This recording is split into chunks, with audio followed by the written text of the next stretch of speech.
Hey, this is Brian with the Seat Shop, and today we're talking about how to make the best seat cover. And like anything that you're building, the materials that you use to go in to make that cover, the better they are, the more structure they have to them, the better the finished product's going to be. So today we're talking about some of the vinyl and how to add structure to the vinyl. And they do that with using foam for the backing. So there's 1/4 inch foam or 1/2 inch foam depending on what panel you're doing. These are the three most popular ways to attach the foam to the vinyl. You can either sew it around, so you have a piece of vinyl, have the foam, and actually go around and stitch it all the way around. That's the cheapest way.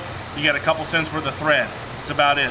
Other way, you can glue it on. You can take your foam and vinyl, spray glue on, stick it on. Now it'll hold on there, but you might have different pockets where it didn't adhere completely throughout it, so you're not going to get a uniform bond.